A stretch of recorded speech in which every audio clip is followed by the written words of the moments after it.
Hello, Smarties. How's it going this morning?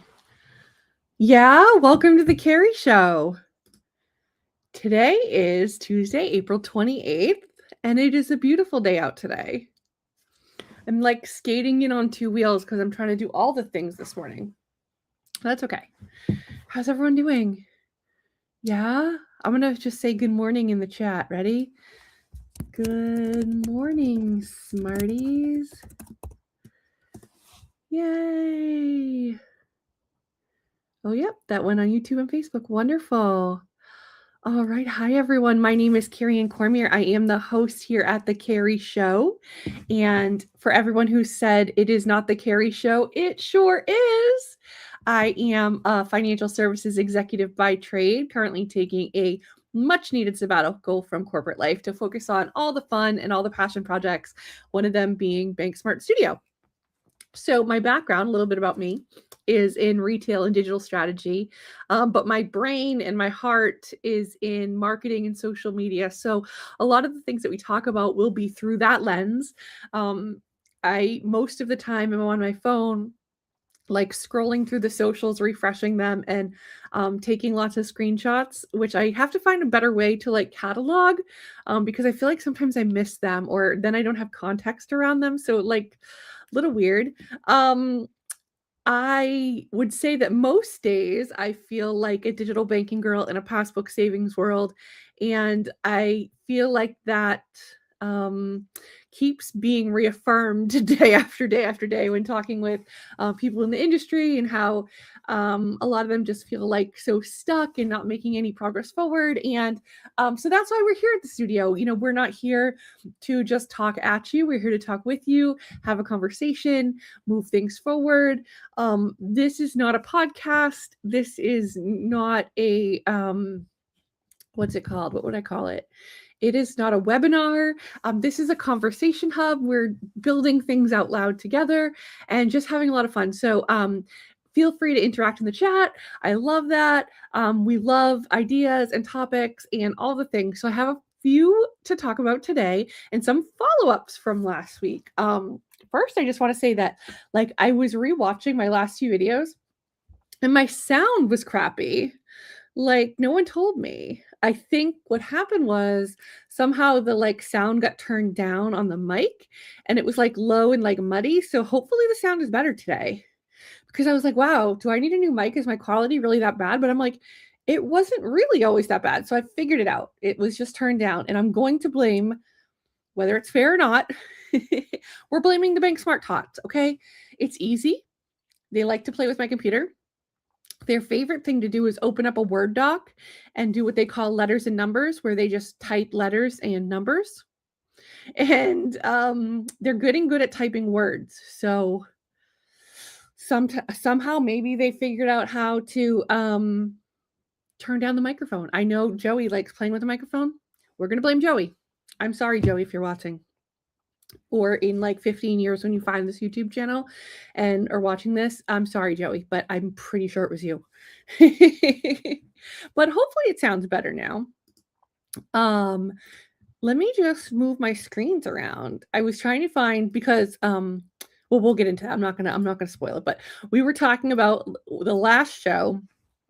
We were talking about the Berkshire Bank rebrand from like forever ago that they just dropped and like never did after announcing it.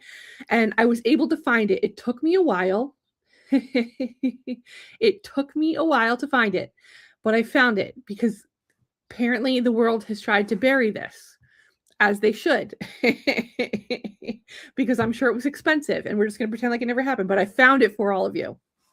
So we'll bring it up and we'll talk about it. But first, a couple morning announcements. So I want to do a couple brags, and then I want to talk about like some ideas with all of you. So first, I discovered something. All right. And I was actually just talking to a friend about this because they were talking about it. I'm like, how did I not know about this? And I recently just discovered it last week.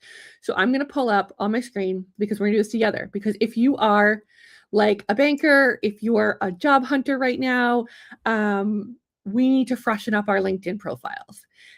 Your LinkedIn profile should always be fresh, because That's the way to be like a boss. Like you always like that's your like the window into like your portfolio. So you want it to look cool and fresh. And I have to say, I was like neglecting mine because like my reputation precedes me. Does my LinkedIn need to be perfectly like written? Maybe, but maybe not. And so I guess I didn't like understand that there were some new features there. And these new features have been around for like 5 years. So if you've missed these new features, I mean, if I've missed these new features, chances are you might have too. So we're going to go through them together because I want to help you out here. So here is, pulling it up now, my LinkedIn login. And we're going to go to my page. And you can see that I've fancied it up a little bit. Like we've highlighted the Carrie show. That is our feature right now. That is very important. I'm not a graphic designer, although I play one on TV. But check this out, okay? Scroll down. This is what I was talking about with a friend, and I had totally missed this. The featured section. Look at this. So you can like pin in like featured links, articles, documents. Hello, why would anyone not do this? This is like a perfect way to like brag and showcase the best of you. And now you may say, oh, well, I don't have a video about me, or I don't have an article about me. You can make one yourself. Mind blown. And I'm going to talk about it. So I'll show you what I pinned because I'm like redoing my website. So I didn't want to link my website. And so I clicked my YouTube channel. I put that here, front and center. I'm going to bounce over here. I put this episode about chief experience officers because this got a ton of views. So I think it was like my best episode. It got like almost 200 views. We're the big time here at the studio, right? The last episode got like 12 views. This one was a 200 one, so you know it had to be good. So I highlighted that one because people liked it. And then, now this is what I want to brag about. And it's so easy for you all to do too. You can make a one-pager about yourself. I did. And it's not a resume. Resumes are boring, okay? No one needs to know all the things that you did. That's on your LinkedIn. This is like your hot sheet. And now don't come at me, okay? Because again, I'm not a graphic designer because it's not perfect.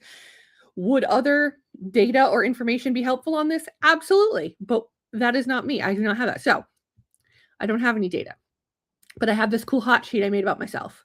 So if you want to know about me as a host, as a founder, a little bit about me as an executive, this is the hot sheet. So I put it together. So little tagline, my social handles, Bank Smart Carrie, about me as a founder. So I'm founding Bank Smart Studio, which is going to have training, coaching, and consulting. Shh, don't tell anyone. We're still building that part, but it's going to be awesome. Okay. Then I'm a host of the Carrie Show with episodes twice a week. Oh my goodness. How cool is that? I can talk for hours. Now, normally you might put statistics here about the millions of views. We are not there yet. So we, like a good marketer, we focus on the highlights, consistency, episodes twice a week. Then we summarize my expertise into a couple hot topics: retail, digital, social, marketing, executive leadership, bank and credit union strategy. What more do you need? I could like write pages about my expertise, but we got to do the catchy things, like some keywords here, right? Then we have a little bio, very short, financial services executive, deep roots in retail, digital, just all the things we talked about. Zero patience for the way the industry has always done things, if that doesn't sum me up, okay? And then how we're building the playbook for community banks and credit unions and what they actually need. And then places I've been featured. So these are just a handful of the top either news articles or podcasts or stuff I've been featured in. And then how to find me on the socials. Pretty awesome, huh? So, like, okay, if you haven't been featured in things, that's okay. You could put, let's see, if you're like a branch banker, you could put, community things you've led or key like networking, regular contributor to BNI or the chamber or the road, like whatever it is, right? Um, it could be, retail banking leader. It could be, you could post something like community champion. Um, there's like so much. So this is like your brag sheet. You could even do more visuals. Like I do have a like digital what do I call it? A digital portfolio of like my work in a visual format because I think it tells a fun story. But like if you're more of a visual person, you could put more pictures in here about community things you've done. Stuff like that. I can think of people on LinkedIn that post a lot of really great pictures of being at like I'm just going to use an example because I'm in the area of the Boston Marathon, how they show up, not necessarily to run it, but like how they support it at their bank or credit union, how they get involved in the community, like just some really cool stuff. Okay. Maybe you are like a mentor or a coach within your organization, how you represent that here, what topics are you expert on? I think this is like really, really important. And it's like your brag sheet. And I'm going to tell you one thing. It can be like a sheet for you if you're interested in like being on podcast or being featured or being at speaking engagements. This can be your hot sheet. Like that's how you like get in there is by like packaging up and presenting yourself. So I came up with this idea myself and I will show you. I made one for the studio too, but I really liked this. And so think about what you can do to make your own. And now I just did this in Canva. I did not use a template. I made it myself. It's super easy. There are a lot of templates in there for things that are maybe they would be called a press kit or there was like another name for it. But if you put in press kit, I bet things will come up. And this is just kind of like what I came up with, but there's so many different options. Keep it to a page. There's no reason why you need to go over a page unless you're doing like an actual kit, which could have more depth to it. But let's not go crazy. Start out with one page. Honestly, you could do this in a Word doc. Like if you're not, you can actually, okay, pro tip, you can buy really good templates on Etsy. People make them as digital downloads. So if you're not like good at Canva or whatever, there are people out there that are, and they're mad cheap. So I just happen to be okay at it. So start using this. I don't know how many features you can do there, but I know you can scroll. So I only put 3 because I like to stay above the fold. I'm not important enough for people to want to scroll. So I kept it above the fold. That would be my suggestion for you. Unless you are like a fintech top 50, maybe you have a little more depth to you. We're not there right now. I mean, I could put tons of things, but I wanted to keep it like this. And I also, I've put stuff like you can put them other things within your job function. So I have some articles here that pertain to what I've done. Like, so this is, I was in Retail Banker International for a branch transformation involving social media. You can put that under like a job area. So it may not be the headlight or the feature, but you can put it where it belongs under your job. And so this is oh, is this a deck I did? No, the whole deck's not here. Is it? Oh, it is. Oh my gosh, this is so fun. We're not going to dive into this, but that's cute. Something Kate and I did as a project. Oh, for Bankview's Bank on Social Month, November 2015. I could probably update that. I probably have more stuff than just 2015. But anyway, cool. So that's your tip for this morning. I wanted to put that in morning announcements because if you haven't been thinking about it, go ahead and update your profile, right? Oh, yeah. Thank you. I'm going to show you. I'm going to show the one that I made for the studio for everyone to give you some ideas because we do have some like business owners here, some budding business owners. And this is, I'm just looking at my other screen. I'm not super great at multitasking sometimes because I want to do 5 things at once. Slides. And then that's where you make mistakes. Desktop. Studio collab sheet. So this collab sheet I made just for the studio. So as I start to have guests on, which we're going to have some guests soon, I have people like knocking down the doors to be guests. But the problem is once we start doing guests, you got to keep it going. You're not going to want to go back to just me. And selfishly, I'm the star here. This is the Carrie show. Okay. So we're keeping it the Carrie show as because like, you know how much people loved Little C?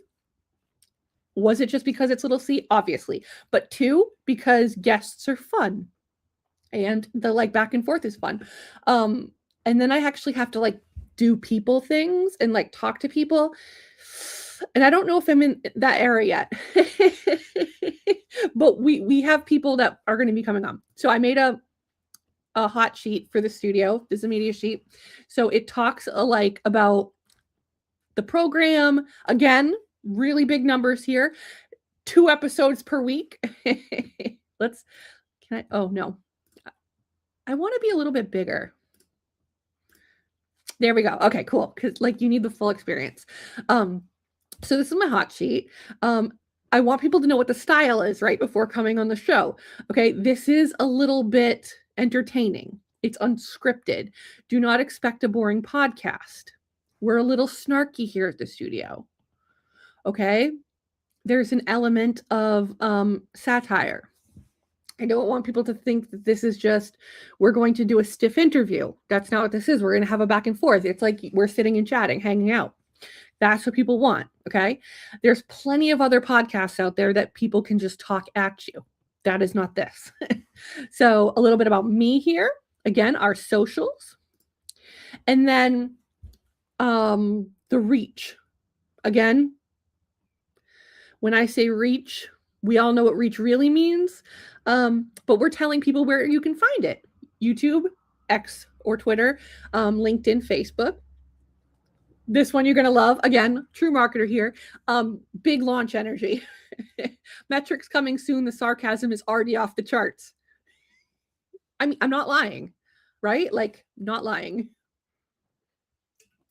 Topics, a little bit about the vibe, so people understand that this is like fun, this is casual, what kind of audience we have, who you all are, and we'll talk a little bit more about the audience style in a minute under morning announcements. But like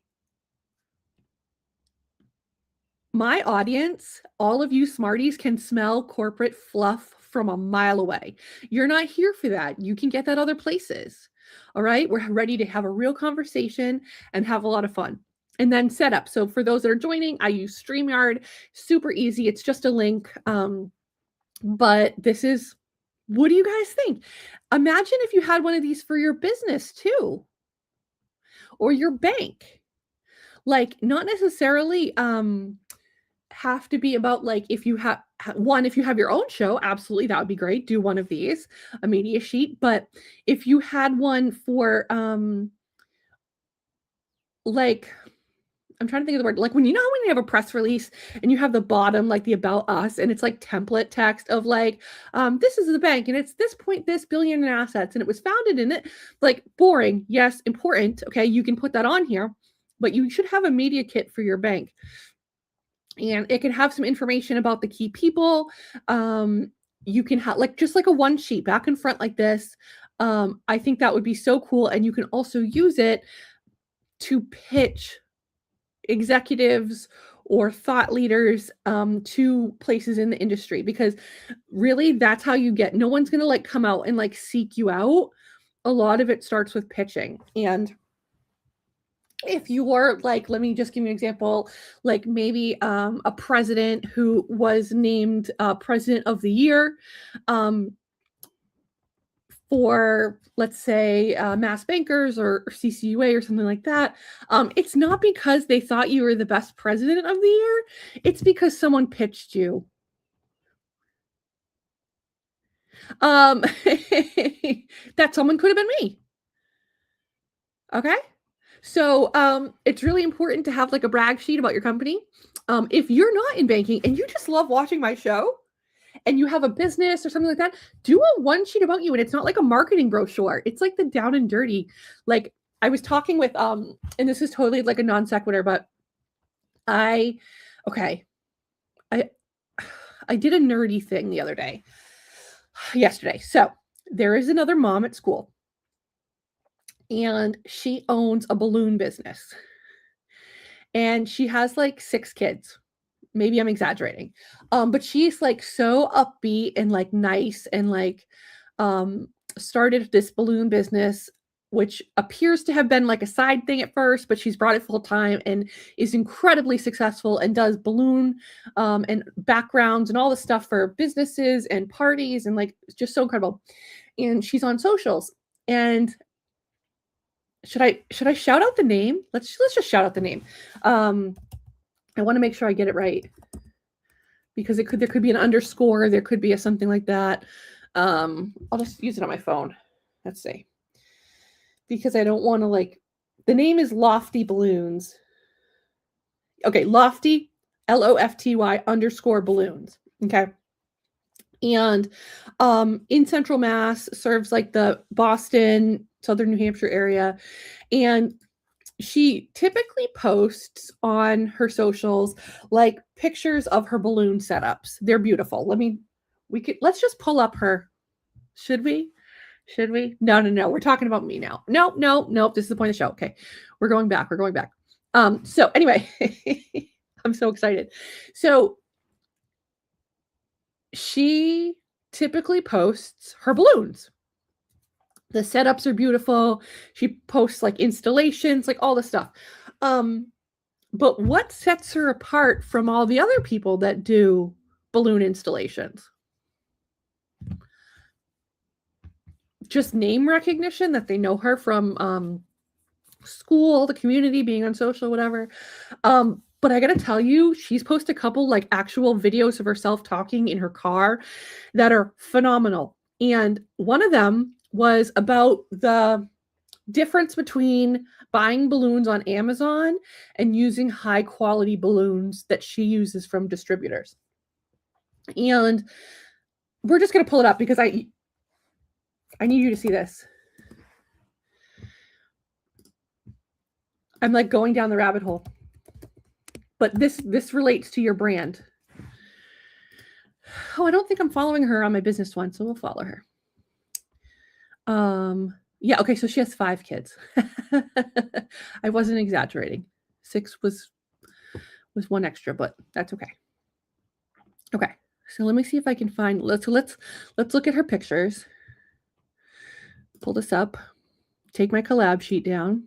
You guys get the drift. Share screen.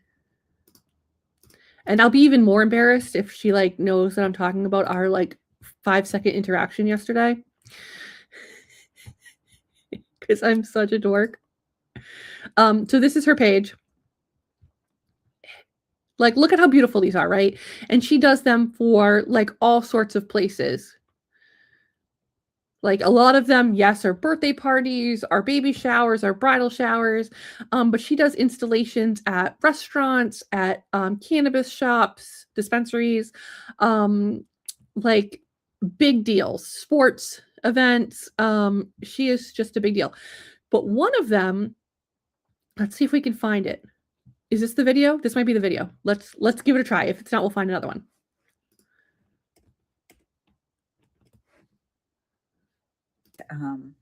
or videos of me on social media because I absolutely hate the sound of my voice and looking at myself on camera and all that. So I'm definitely not like your social media influencer. But I wanted to... Let's just pause for a second. Anyone can do great on social. You just show up and do it. So like that was my message to her yesterday. I told her that we would just happen to be walking from like the parking lot to the back playground to pick our kids up because they were going to extended care and they were playing in the back playground, and we had that like walk where we're like next to each other. And I felt like I had to say something because honestly, after I saw this video, I saw her sitting in her car one day and I wanted to knock on her window and be like, hey, I loved your video, but I thought that was a little weird. In retrospect, if someone had did that to me, I would have loved it. So I probably should have. But we're walking and I'm like, I just need to tell you that I love your socials. And she's like, oh, thank you. That's really nice. And I was like, no, really, like, I need to tell you that the video about the balloons and the quality was so good. And she's like, oh, I hate doing videos of myself. And I'm like, you need to do more of them. So let's keep watching. Just make a quick video to tell you guys some research that has come out on cheap balloons, Amazon balloons, balloons that you buy on eBay, stuff like that. So basically, and I'm not trying to, like sell you anything or blame anybody that uses cheap balloons for their kids' birthday parties or whatever for your events, because life is expensive and we're all trying to make all the magic happen and do all that stuff. But if you've ever gotten, a cheap bag of balloons from Amazon or wherever, they have tons of powder on them, and the powder is there on all balloons so that the balloons don't stick to each other and get tears in them and stuff like that. But the type of powder that they're using on these Amazon and these cheaper balloons is carcinogenic and has horrible health consequences. I've worked with some... Okay, I'm going to stop for a second. We all know that literally everything in our life has some sort of, I don't know, BPA. Like I constantly am getting like on my socials, like this has red dye number 35, whatever. Like literally everything is bad for us. But I remember for my daughter's first birthday, again, this is like before knowing her, before really understanding that a balloon arch may be within my price range, because I guess I never had a concept of that. I made one for my daughter's first birthday, and it was rainbow balloons. And I put it outside, which ended up, it was like the hottest day of the year, and they ended up like a lot of them popping, but whatever. It was beautiful. Did I take a lot of work and do it? Yes. Did I learn some tips because some of them were coming out better than others? Yes. Did I buy the balloons on Amazon? Yes. Were they powdery and gross? Yes. Okay. So this made me think of like, oh, cheap balloons. I'm buying like Shein balloons. You mean there's like a secret market for like high quality balloons? I just thought if you buy balloons on Amazon, balloons are on Amazon like that, those are nice. I didn't realize there were high quality balloons available to like others. Let's keep watching. Some before, just like when I first started to practice and stuff, they made my skin so itchy. I was instantly irritated by them. And a lot of people have had breathing problems from the powder. And then you think you're popping these balloons in your house when you're done with them, and that stuff is just going everywhere in the air and you're breathing it in. And so I just basically thought I should tell people about it, because it's a big thing that like a lot of balloon artists are posting now. And Lofty only uses the highest quality balloons. I love Tough Tex. That's one of my favorites, Sempertex balloons. And I'll only use those high quality balloons because they last longer, because they're nice and durable, because their colors are beautiful, but also because they're not drenched in harmful chemicals that I am breathing in, that I'm bringing into my home, and that I'm bringing into my client's home. So do you see what she did right there? She talked about the great parts about it. why she uses the high quality balloons. They last longer. They're more vibrant. Oh, and by the way, they don't have harsh chemicals. Like, so you could have had me at harsh chemicals, but the fact that she's like, oh no, these last a long time and they're better looking. I was like, what? So now I'm like creating an emotional buy-in to this brand, that they're educating me. Like the next time that I'm going to get a balloon set up, I'm calling her. Okay. I'm not trying to do it myself. And while there are a million other brands out there and I'm sure I could price shop, like she's educating me and I love this. And you can see that she's doing it in such an authentic way that's like,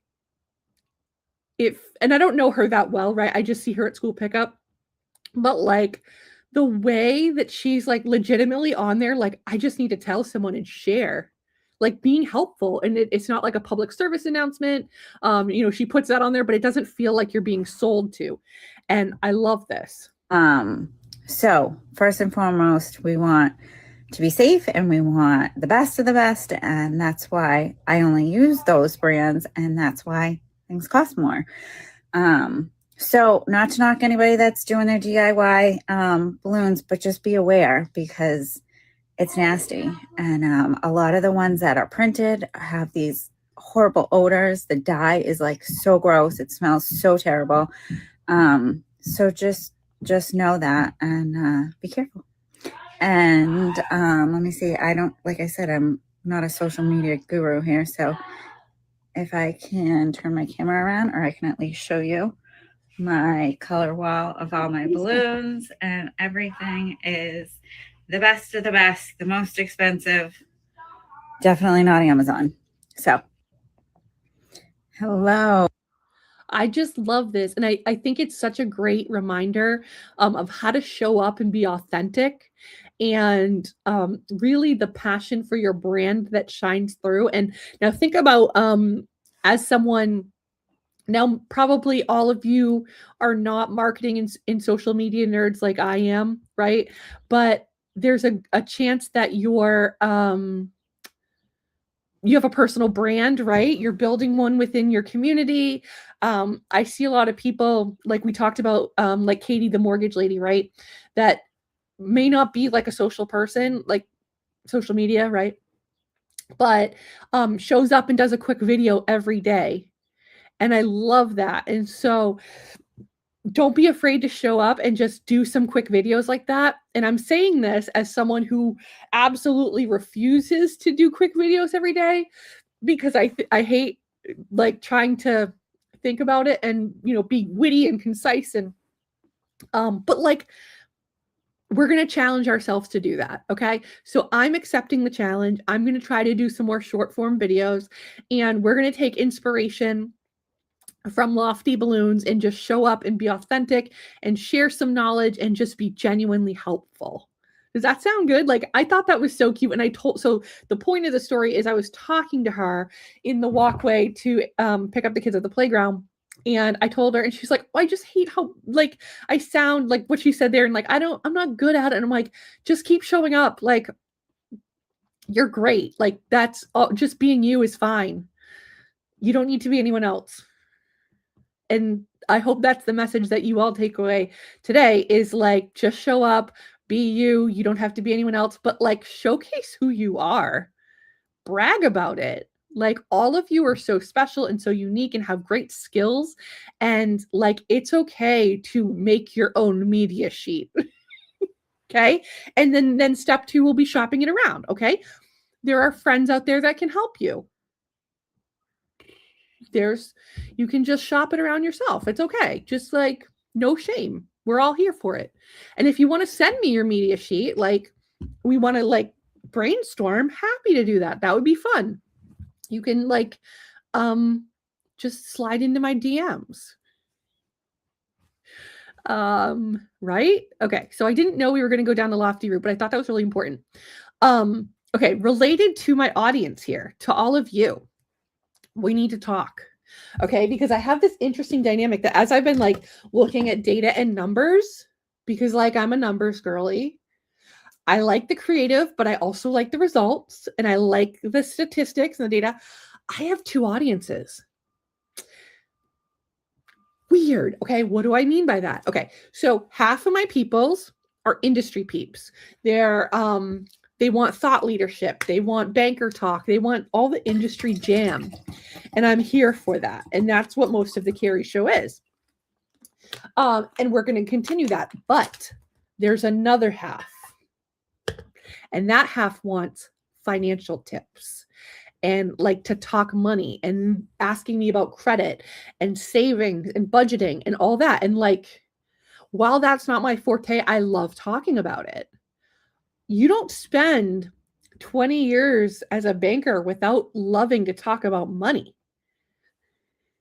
So I'm thinking I might start doing some separate streams or just recorded videos for that audience. Colors will be different, whatever, to just kind of like, so you know the difference. And it won't be called the Carrie Show. It might be called the Carrie Money Show. No, I'm just kidding. But like, I want to be able to help all of my audience because I have people that like see Bank Smart Carrie and they're like all up in me about money questions. And I'm like, I'd love to talk about that. So I feel like I want to listen to all of you. And thank you for the feedback because I'm here to share. And I think it also lends to my industry audience that wants to know how to help consumers and how to be a good community partner. And part of that is actually listening and showing up with valuable content. So we're going to do that. When is it going to start? I don't know. When am I going to find the time for this? I don't know. But we're going to start doing it. And then we'll kind of see, like, I'm not going to be a finance girly. Okay. I love following that community. There's some really good power players out there. Clobear is my favorite. What's the other one in Canada that I love? I mean, I follow like all of these. But there's one in Canada that's like so good and brings like a psychology aspect to it.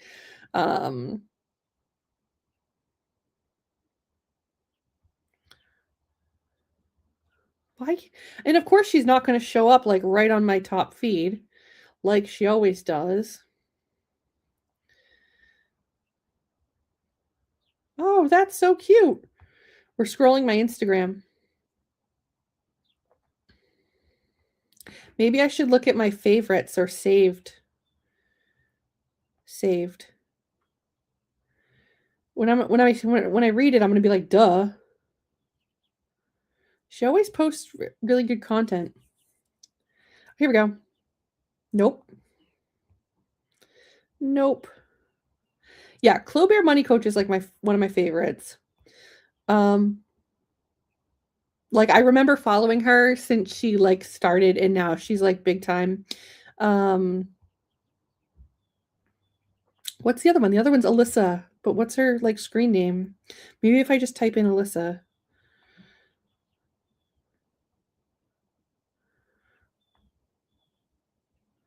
Oh, Mixed Up Money. So good. Yeah, she's got like almost 100,000 followers. Mixed Up Money. She's in Alberta, Canada. But so good. And recently got her like psychology degree or therapist or whatever it is, and is like talking about the intersection of finances and money. And I just love that. Love that. I'm not that cool. Okay. You're just going to get my hot takes. Oh, we have a comment. Hot funds. One hot challenge while giving tips. Collab alert. Love it. Okay. Amanda, you're going to get a producer credit for that one if we go with hot funds. I can just picture the merch now. And really, it's all about the merch. I might even make a shirt that says I do it for the merch. Hot fun. Love it. So we're going to work on that. I may just like do some of those at night, like, and they could be when I can't sleep or whatever. There may not be a schedule. we're going to figure it out. So if you're someone that's here and you're like, I follow you because your name is Bank Smart Carrie, I want the Bank Smart part. Okay, we'll get to that. So those were like the morning announcements. Now, here's the follow-up. Last episode, we talked about LendingClub's rebrand to Happen Bank. And since we've done that, I've been seeing all the hot takes on LinkedIn. And I wish I had screenshotted it because I don't remember who said this. But they were like, Happen Bank? That's the best you could come up with? Did that cost, what, $1 million? I would have done that for a cool mill. Look, I'm just going to put names into ChatGPT and see what comes out. And they like spit out a bunch of like new age bank names that used AI. And honestly, having been through brand refreshes, that's what it feels like.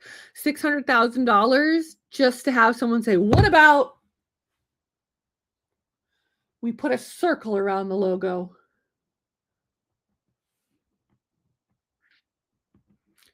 I paid you $600,000 for a circle around the logo? Does it look fresher? Yes. Okay. I paid you a cool mill to come up with the name Happen Bank? Okay, but there's so much more behind it. And like you have to have the whole brand platform, which people don't understand. It's not just a name, it's the look, the coloring, the shading, like the words you use, like people, and I say people, you smarties all get it. You're cool. But like I get so like annoyed because when budget cuts are happening, marketing's the first budget to get slashed. And it's so unfair because of the amazing work that marketing does or can do for an organization. And the way when you let a real creative person, and I'm not talking about me because this is not my forte, I just play it on TV. But when you have someone that's amazing at branding and brand platforms and just and I don't want to say look and feel, I hate that phrase, but like the vibe that you get from a brand, that it exudes, it's just so incredibly cool. And so much goes into that, down to word choice.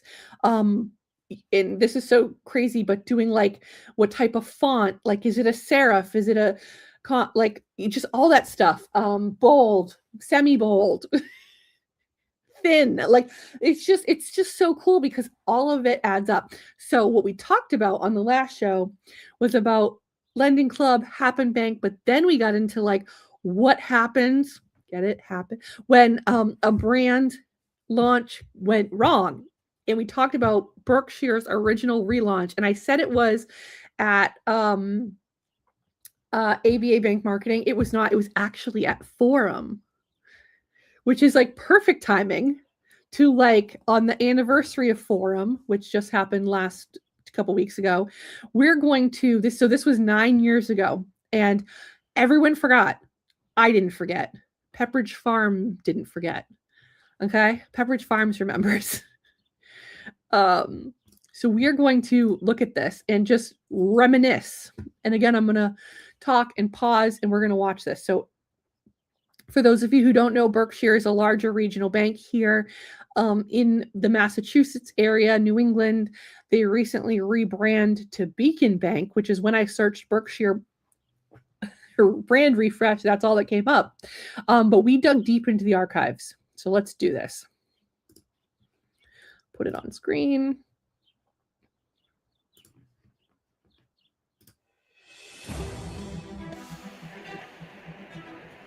What you're seeing today is a regional bank preparing itself for the next 20 years. This isn't an upstart like Ally or Simple. For everyone here, it marks the official beginning of the end for old banking. It's not a question if banking is going to change anymore. It's just a question of when it's going to happen. When the strategists came back from getting the groundwork done about the brand and what it is today and what it is going to be going forward, this notion of excitement awaits. And how do we bring that to life in a visual way? So that gets our wheels turning.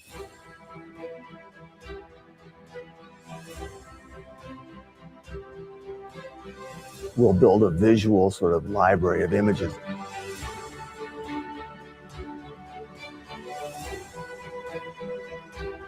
don't necessarily know what's going to come out of that.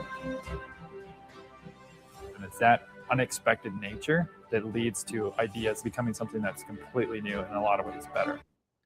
So as a reminder, there was a contest with sounds like it was, I was calling it adrenaline. It's not adrenaline, so sorry, adrenaline friends. I just know that like when it comes to brand bangers and slaying it, you guys are at the top. But it looks like this company was called Monocle. And Berkshire Bank won a full rebrand to be released live on stage to everyone at Forum, which was 9 years ago. And this is the process and the talk about how they built the new brand. And I can envision myself sitting at tables like this, doing this kind of brand work. And it is so interesting because like how they show, they're looking at different visuals, like what kind of imagery do you use? What's the filter on the photo? The difference between like the awkward white hand extending stock image or the girl like this, like greeting you, like to be more like lifestyle images, to be more real, to feel like you've captured the moment. There's a huge difference, and you have to nail this stuff down at the beginning and stick to it fairly rigidly. I don't want to say completely rigidly because there's room for a little bit of like play, and I'm always like to live in the gray. But if you post some really good graphics that look good and then you post that awkward stock photo, people tell the difference and then it doesn't feel like your brand. So this is some of the work that they're doing, and I love how they get in and explain it. But you can see a lot of the things that they're talking about is, you know, setting them up for the next 20 years, the future of banking, all that kind of stuff. You know, there's that high five, the puppy dog anticipating his owner coming home, just seeing a new perspective, a new horizon. Colors, the reds, the bright blues that really start to feel more like the energy and the excitement that we're trying to express for this brand. I want to talk about that for a second. So when I was doing a brand refresh, I'm going to see if I can pull this up on my Instagram. Did you see how he had that color palette out and talked about words that described it? I very much believe in that feeling. And so I was working on a brand refresh, and you get in the room with a bunch of consultants, and this is like, okay, this is the thing of how things are picked. You get a cross section of people from the organization. Maybe it's people that really shouldn't even be making decisions, but they are. They're not talking with the people that really matter, or some of the people that really matter, or like some of the just executives, but you're not talking to the like people on the street, and you really should be. This one here, I'm gonna pull it up. I was in the room, and it was probably like 7 people from marketing, period. Okay. If you're doing a brand refresh and you ask to give words that make you think of the organization, don't ask marketing. Okay? Because they're going to tell you the words that they've drilled in themselves to talk about, okay? That aren't actually real on the street. But the cool thing about me is I'm not like that. I'm like a shapeshifter. I go between different like vibes and levels and communities, and I see what's on the street. All right. And let's take this down for a second. And oh, okay, I gotta share different screen. Okay. And this stuff comes to me. Okay. So this is gonna be weird, but think about what he just said about the paint and the words. And so I'm doing a brand refresh, and I happen to be at Home Depot, which I think you all have like Home Depots or Lowe's or whatever. They're like hardware stores, like big box. And I see this: social and friendly. Okay, these are paint chips, and our brand colors happen to be an orange. And I grabbed that paint thing, and I love the word social and friendly. And now every bank and credit union says that they're friendly. They have the best customer service, the best free checking account, and they just know everyone by name. Yes, I get it. Love it. Great for you. But the way that this paired social and friendly, I thought was so cool. And mostly the word social. And for me, that didn't just mean social media. It was an angle of approachable, an angle of like social responsibility. And I just loved it about that. Did anyone let me put the word social in the 5 words that describe our brand? No, because it got knocked out and no one voted for it. And I am salty to this day. How many years ago was this? I mean, it doesn't really matter. I just know a good idea when I see one. So 2018. So what, 8 years ago? And I just thought that was really cool because like no one could see my vision. And when you have like a bunch of people that are voting that they don't have the same vision, they just like, oh, well, we said we're reliable and trustworthy. Community focused. Everyone says that. Okay? Everyone says that. Try being a little different. I loved the word social. That implies like being out in the community without saying community. Like we're there, we're present, we're like vibe, like it's just such a good word. And the point of this is to say that like these things really happen where you're sitting in a room picking colors, picking words, and I'm not sure all the right people are always in the room. So I don't know who they had here for Berkshire, but I know in my experiences, it's been executives, it's been like marketing hat people, and I just want to encourage anyone or inspire anyone that if you're doing a brand refresh, bring in the people that matter, bring in the ears on the street, the shapeshifters, the ones that you can create buy-in that'll lead the buy-in with others. I think there's something there. So let's keep watching.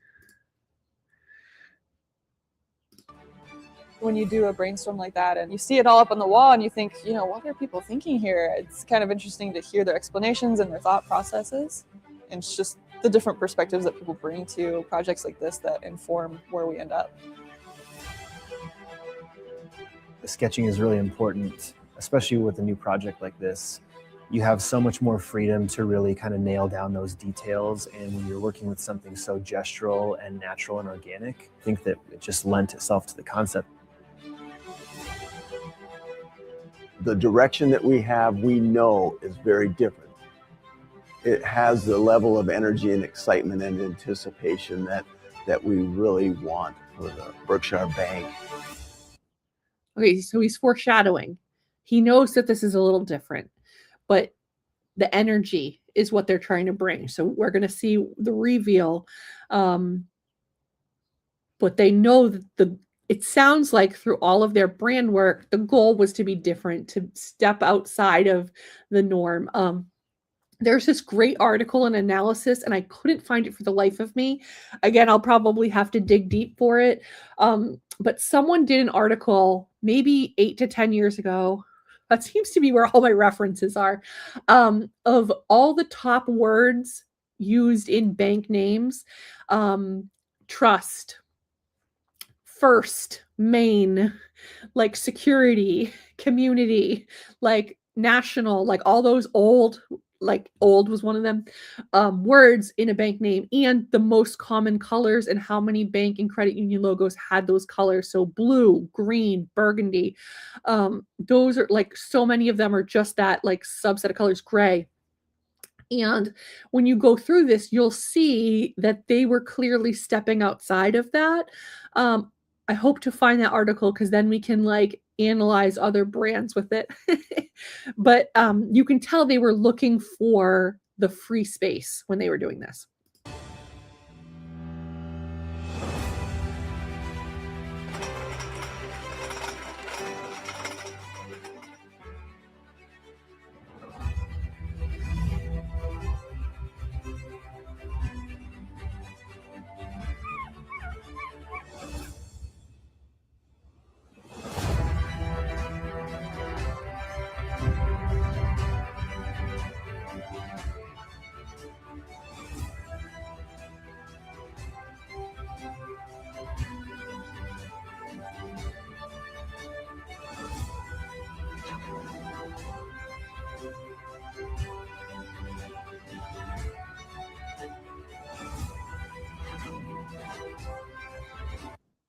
I'm going to stop for a second. So what are your thoughts on the colors?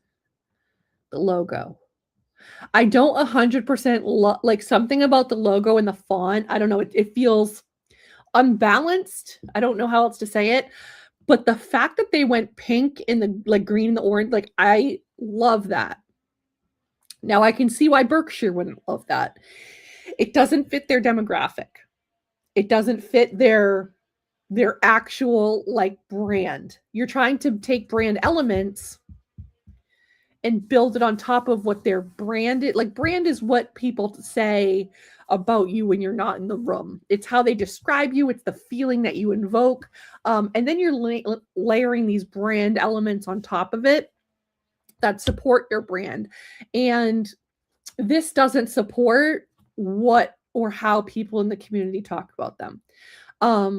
I also feel like they were commercial heavy, and now you can correct me if I'm wrong. I feel like they were, or trying to be. And this to me doesn't have that same like commercial slant, and that's okay. I've been there. I've worked at an 80% commercial shop and gone down brand platforms that didn't necessarily lend to that. I understand how that works. Sometimes the retail and the creative and the marketing side like slants to retail. But there's so many good elements here, and it definitely doesn't look like any of the other colors or freshness that is out there in the banking community. I think there was a little more work to do. But I do love the creativity and the differentness it brings. Is anyone with me? Like, yeah, it's different. And like, again, I'm going to rag on Main Street Bank, but if like you have this chance to rebrand and you call yourself Main Street Bank and your color is, oh, guess what? Green? No way. I could take a bunch of pieces of paper. Like, do you remember those like things that you make out of paper and you say, okay, pick a number, 1, 2, 3, 4. Okay, pick a color, GREEN. And you open it up, you're like, oh, this is going to be your bank name. Like, you could have picked that off one of those little things. Maybe we should make one. Okay. But like, this is different. Is it straight on? No. Because I also feel that, Berkshire had a really great social responsibility component. They had a CSR program, corporate social responsibility, and it may not have been as mature at this time when they did it, but they've since grown it. And I want to see how Beacon Bank continues to bring that to life as it adds on more components. But there was something there that I feel like this supports as well.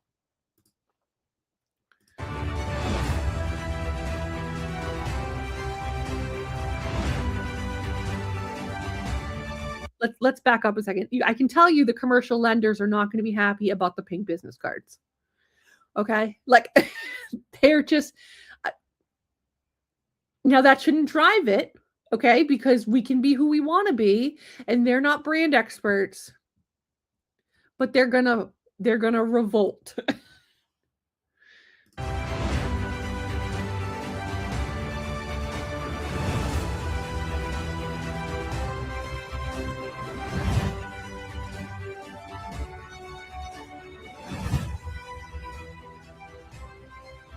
I like how you can see what it looks like in different mediums. So they showed you the business cards, the brochures.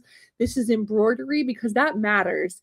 Some things look really good when you see them graphically or on paper, but when it comes down to breaking it down into different, I said mediums already, but channels, how it displays, and if it's too detailed. I follow a lot of like, I'm such a dork, logo creators on TikTok where they like redesign logos for people and say, okay, here's your logo, here's how we can make it better. And it's like when you have all these unnecessary brand elements, like an underline or a bunch of little flowers around it, like it just gets to be too much. And then when you try to put that on, like flip it to a black and white, or if you try to put it on a shirt for screen print or embroidery, it doesn't show up the same way. And then you have to kind of move it around and you start diluting the brand because you're like, well, I had to change it for this thing and for this thing. And yes, there are going to be different variations of your logo, but they should be part of your initial brand book. I kind of like this. I'm sorry. I feel like I need to apologize. I do kind of like this. Didn't say love it. Something still feels a smidge off, but like and again, the pink, I know it's not going to appeal to all audiences, but it's different. And I'm like, be a little different and not just the same blue and green and blah.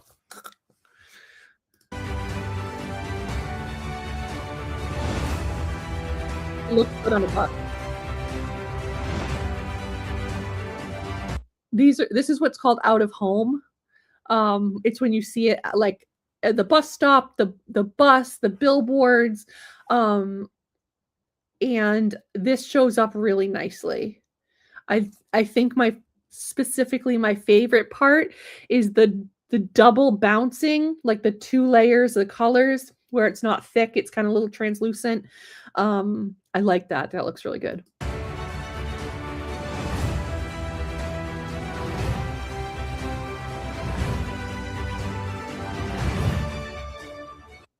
Better bold than boring. Preach.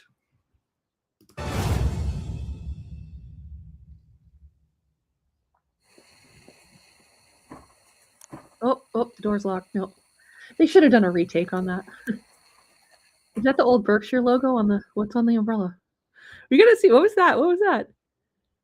I don't know why the door stuck. Was that on purpose? Yeah, okay. There's the old Berkshire logo. And now, interestingly, so that's the old one. And they ended up taking, you can see on this one, ready? There, we go like this. We'll do this. So you can see this little, like, I don't know what to call it.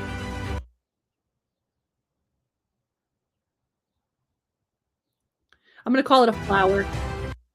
This little flower here. They ended up, so rewind. They go live on stage. People are horrified. They have to pretend like they like it. Now, I don't actually have people on the inside that tell me how this went down, but it all of a sudden went nowhere. And I'm thinking like, now I'm watching this being in their competitive market and I'm like, ooh, I cannot wait to see this because they had just bought up Commerce Bank, which was a bank near us. And oh my goodness, I'm like, oh, this is going to be great. They're rebranding from their old stuffy Berkshire because Berkshire is like Western Mass. It's the mountains, it's the sticks. They're going to be a little more like, I think they should have changed the name back then. Berkshire's very regionalized, but hey, who am I? Who am I, right? But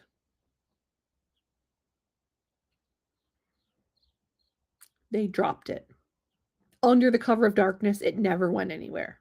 So the whole thing was that after the launch at the financial brand, people were going to see it start to roll out. They got, I'm thinking they got this like for like a free promo thing, whatever. So this is a lot of money invested from this company that did all the effort on the rebrand, put it together, came up with it because they're really thinking this company's going to roll it out. And now the company, Berkshire, didn't have any insight into it ahead of time because this was all being unveiled live on stage, which is kind of like, that's taking a chance. The chance didn't work. So they end up gassing this whole thing, which I'm sure there was some pushback from like executive or commercial, like, oh, snap. And now if you were committing to doing this, maybe you didn't have to take everything exactly, but maybe you come back in and say, okay, how do we rework this? And I'm going to show you what their logo changed to. We talked about this, that they were like, this is so bad.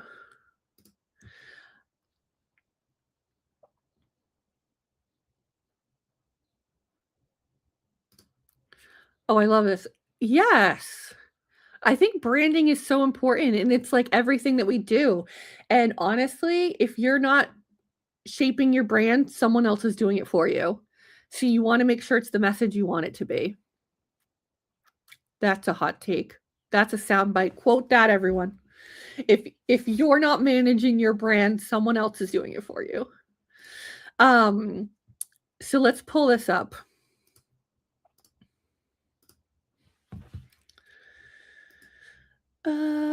Berkshire. Okay, so we just Googled it. So this is what they ended up going with. And I can't remember like the time frame afterwards, but it must have taken a while to redo. And now I'm going to tell you, they went with the tagline. I know it says life is exciting, let us help. Their tagline was America's most exciting bank. Now, if your name is Berkshire, nothing about Berkshire screams exciting. I'm just going to say it. Gray and gold. And I'm going to tell you this font was the same font and the same bolding pattern we were using at the time. Which it wasn't like, oh my God, it's copying us, but it doesn't set you apart. It's just generic. The gold X, like America's most exciting bank. So this was their old one here. Yes, that needed a refresh. I would have literally taken anything over this. But honestly, I would have taken the pink flower over. Maybe you could have done a mashup and made it like a pink X. I don't know. But like this is not hitting. So I'm so glad. Let's see what they are now. The Beacon Bank. Here we go. This actually, I like this. This looks good. Is it kind of boring with the gold and blue? Yes. I think it can evolve. And see, I like that. So they kept, you can see the bold and the thin, I don't know, but you can see the stylized. It's a little more stylized around the A and the font. It's not the exact same, like boring font. Is that like an Open Sans, the other one? I'm not good with my font colors, font phrases. But like, here we are. So they've evolved. I don't hate it. But that was the evolution of how they came from Berkshire to Berkshire X. Oh, Berkshire X, that would have been, or Bank X. They totally missed the bar. But anyway, then to Beacon Bank. And I found it. They tried to hide it deep on the internet. But we found it, friends.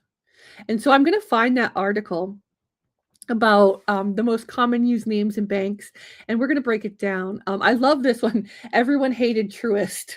Yes. Does everyone remember when the Truist name change came out? It was probably 2019.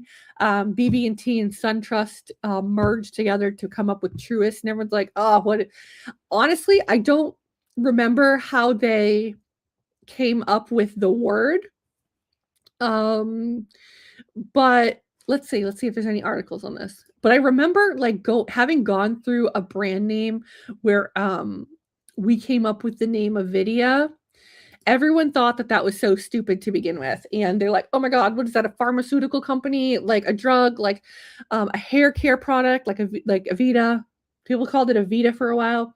But if you tell the story behind it, which they didn't do well at the launch, and I was not part of that. That's just a disclaimer. But I love the name because if you actually tell the story, and it can be folklore, maybe it's not how it really happened, but taking the word avid, meaning like passionate, and the word idea, being innovative and forward thinking, putting them together was coming up with the word Avidia. So it was coming a whole new word like Truist, right? So Truist could be the combination of let's make up trust and something else. But it comes up with something new. And I think it can be weird at first and we don't understand it. But if you tell the story well and you bring people along for the ride, they feel like bought in. And now maybe that's just like me with my marketing nerd hat on. But I feel like had had they done a little bit more around the launch for Truist, it would have made a little more sense. Now they're probably like, dude, Carrie, we had billions of dollars or millions of dollars. Like,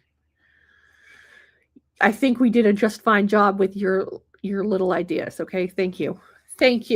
Hey, I'm just a dork on the internet. Okay, we're just talking out loud here.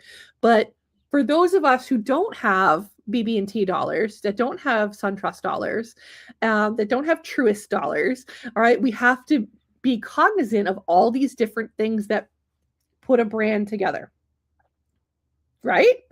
So I hope you got some good nuggets out of this. Did we have a couple other things on the list? Yeah. So that was pretty much it for today. I wanted to follow up on the LendingClub stuff. And it's so funny. I wish I had screenshotted some of the comments that I've been seeing online. And I probably, if I see some more, I will. But so much goes into branding name. Let's ask Claude. Let's do this live. Let's ask Claude to name some banks for us. We're gonna ready. Can I put this up on my, oh, I gotta log in. What's my username? Did I connect with Google? I think I did. Let's see. I never remember. All right, that wasn't the right email. Log out. See, I hate this because then it just automatically makes you a new account. And you're like, dude, I have an account. I don't need a new account. How many of you pay? See, I just did another one. I have Pro. I do. Okay, so I pay for ChatGPT and I pay for Claude because I'm a dork. But of course, I can't even remember what email I used. Well, now we just opened up like 4 new accounts. Okay. I can't do it on this one. See, I have it saved in my other. Oh, I should open my other browser. Okay, ready? Browser. I was talking, like I have this thing about subscription creep where it's so easy to just subscribe to things. And so I'm just like, oh yeah, one click, I'm going to subscribe to this. Oh, I'm going to subscribe to this. And I've been like looking at like LinkedIn Premium. And I was at a class or something somewhere. Oh, that was the first email I used. That was the right one. Why did it open up a new one for me? Weird. And I've wanted to do it, but I just haven't because I have too many subscriptions. If we do a subscription show and budgeting, you will see all the subscriptions I pay for. I'm a subscription skank. We can't use the other word.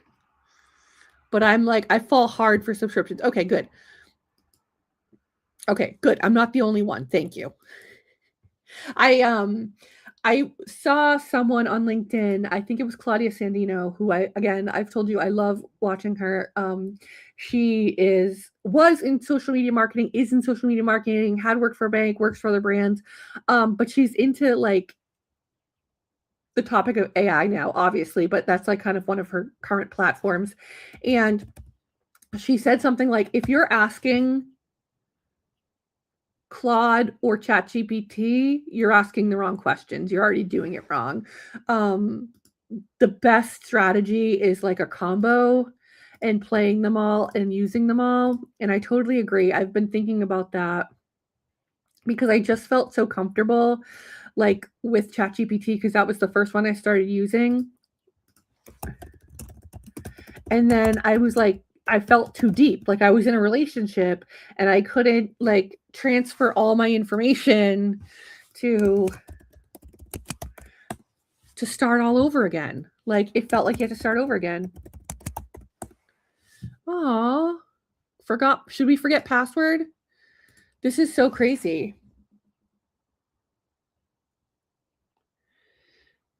Let's see. Passwords. This is so annoying because I have it open in Safari, but in order to show all of you, I have to do it in I mean, I have to do it in, what's it called? Chrome. Okay, we're just gonna log in. Continue with Google. Fine. Fine. Whatever. We'll just start over. And then we'll do ChatGPT. This one, let's see if chat's easier to get into. Log in. Continue with Google. And I know it's this one. Continue. Oh my gosh. Nope. You're going to create me a whole new profile, aren't you? Damn it. So insane. Oh, now we're committed to this.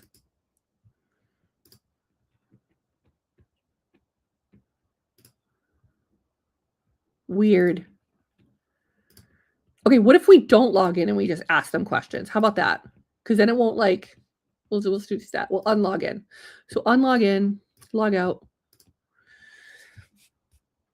Okay. And now let me pull up. And now I found that when I use them, I'm just going to go to a side note here. That makes more sense.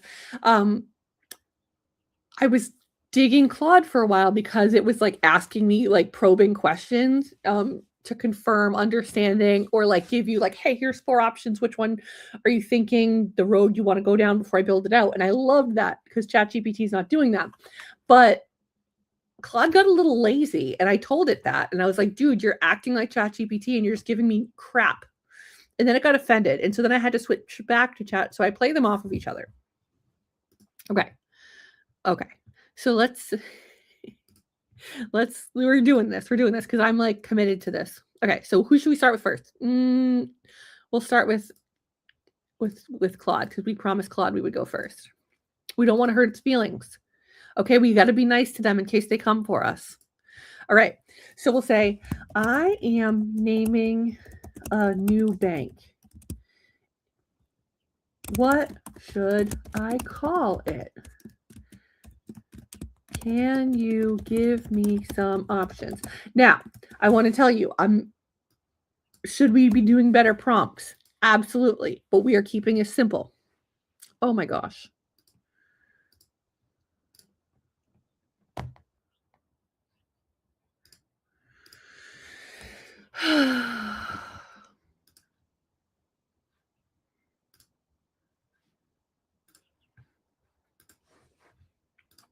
Okay, we're logging in again for the 12th time.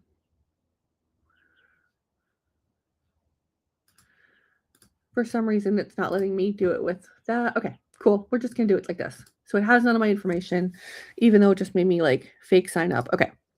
What? Don't even. No. You're dead to me. Starting over. ChatGPT. Okay, here we go. Thank you, ChatGPT.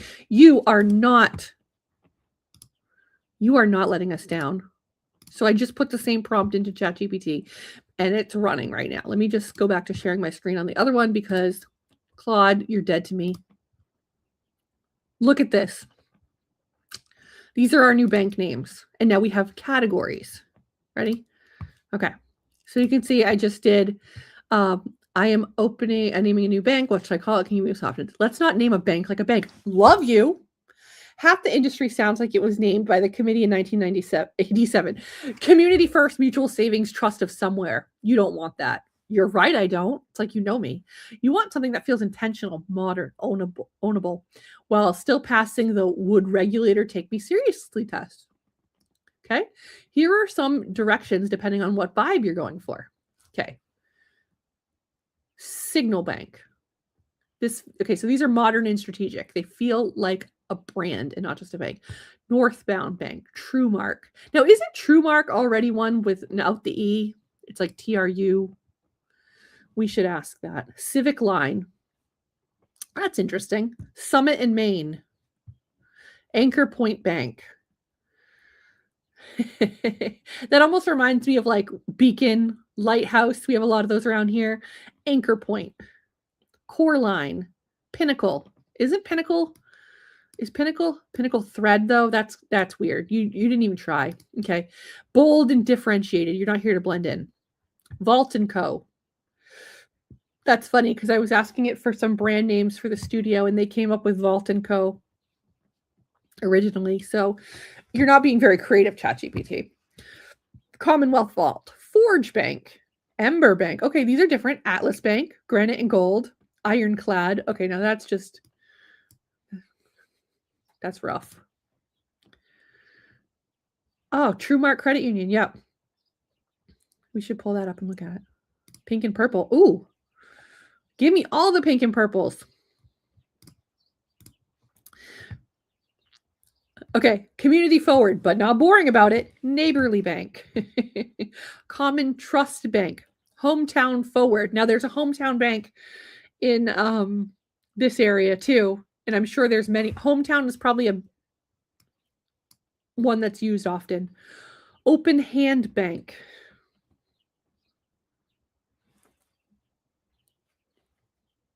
I don't know if I would do that one. Keep your open hand strong. Rooted Bank. I like that. I like Rooted. I don't know why. There was a hair salon near me called Rooted. And I just thought it was, I know I get like the hair roots, but like, I don't know. Something about that's interesting. A little trying too hard, but that's okay. Local Ledger Bank. Still warm, not sleepy. Okay. Fresh, slightly playful. Oh, your studio energy. Okay, so it does know us a little bit. Yikes. Brightside Bank. Daybreak Bank. Momentum Bank. Next Step. I like momentum, but I don't know if I'd call that Momentum Bank. Now, what we did learn is that was a phrase. Okay. Interesting tip here, because I was building a brand. I've been doing some consulting, and a lot of it was centered around the phrase built for momentum. And I've incorporated some of that into the studio just because I think it's fun. But that was a tagline for our new friend, LendingClub's new name. Okay.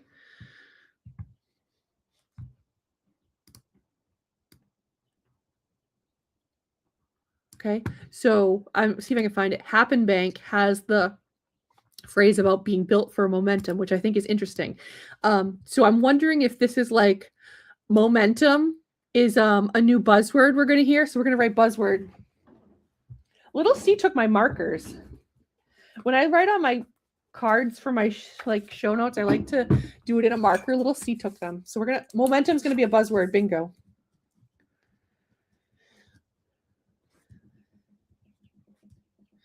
I got to write buzzword down. As we finish this up, shout out to the replay crew. Thank you so much for watching. Maybe you're not watching live. Okay, that's fine. You don't have to. Because sometimes we just talk and sometimes we scroll and sometimes we just try to get our AI to work. And you don't have to listen to that live, but we love when you do. 10 o'clock is a great time. It's when CRA committee's happening or compliance committee or supervisory. So it's okay to just bag out of that or have an earbud in and listen to the studio live because it's probably more interesting than investments. But also, if you're not and you're listening on your way home from work or you're driving in the morning or you're on the Stairmaster at the gym or you're going for a walk, I think we should do a walking show one day. There would be a lot of huffing and puffing, but I'm committed to doing a walking show. I got a gimbal. Can we talk about the gimbal? But we love our replay crew and definitely feel free to drop your ideas in the comments because we do go back and look at them and we love our replay crew. So this is a gimbal. I haven't quite figured it out. I've had it for maybe 6 months.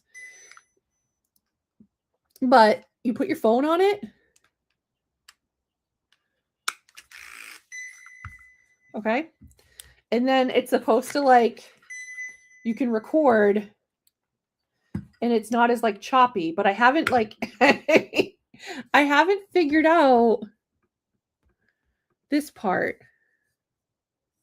Hold on, let's put this down for a second. I haven't it's always upside down or not the right way. And so when we do our walking show, we're going to have to master the gimbal because we want it to be really good. Yeah. Yeah. Okay. So like maybe we just do one show on mastering the gimbal. It also is a mini tripod. Love that for us. And it's supposed to like focus, like do a visual focus, like focus on my face. And it's just not. So like, okay, but we'll do a walking show one day and we'll have the gimbal and we'll have it all figured out. And okay, bringing this back up.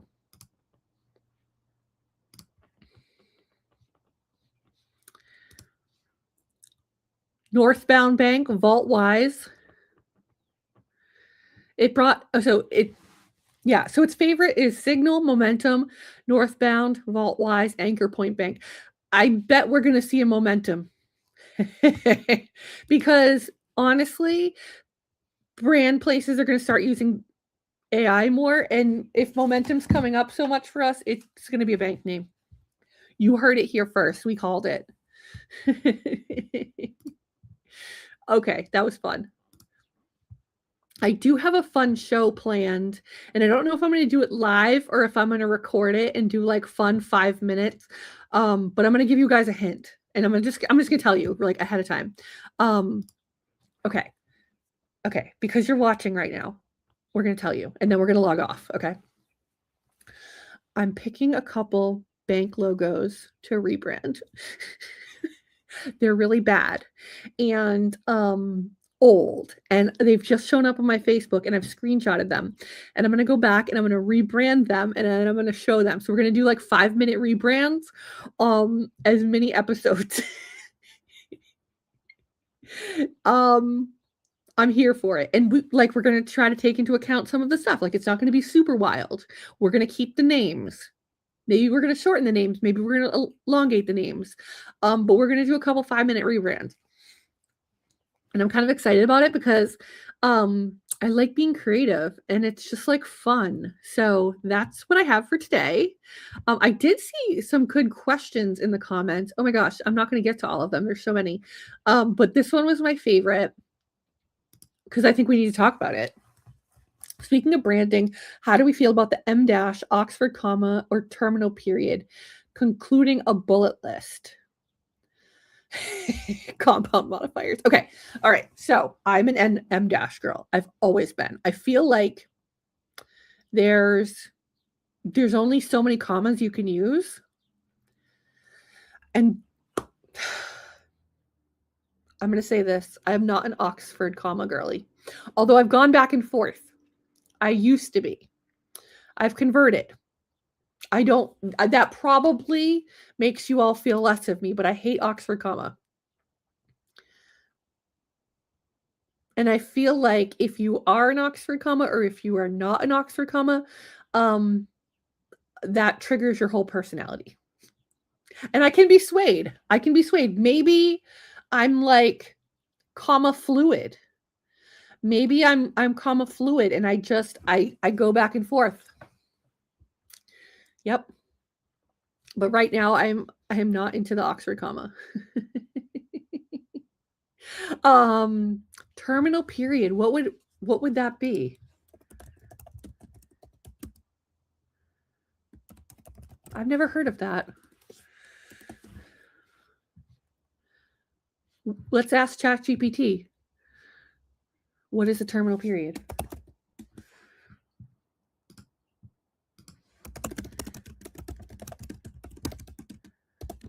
What I do hate is when people are inconsistent, and if they have like bulleted lists and some of the bullets have a period and some of them don't, and it's not clear why. Oh, okay. A terminal period is often just called a full stop, is the punctuation mark period used to edit the signal that complete what it means. Marks the end of a statement. A full thought is finished. Helps control pace and clarity. Ah, yeah. Okay, so that's what we're talking about, right? Yeah. It depends. If it feels sentencey, I use the period. If it doesn't feel sentencey, I don't. I think I typically lean towards not using it when you're doing a bulleted list because most of those are short thoughts. Am I bad? I need you to tell me. We should just do one all on editing because yeah, we could.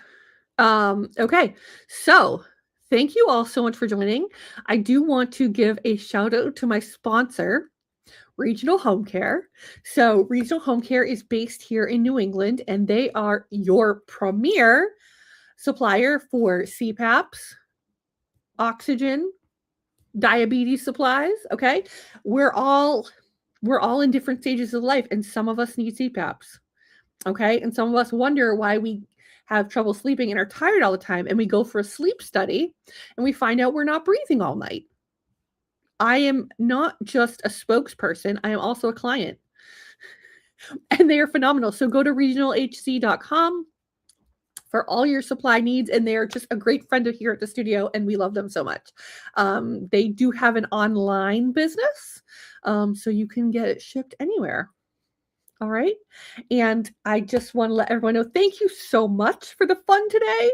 We're going to keep this rolling, and be sure to stay social. Follow us on all the socials at BankSmart Carrie and at BankSmart Studio. And we will keep this running.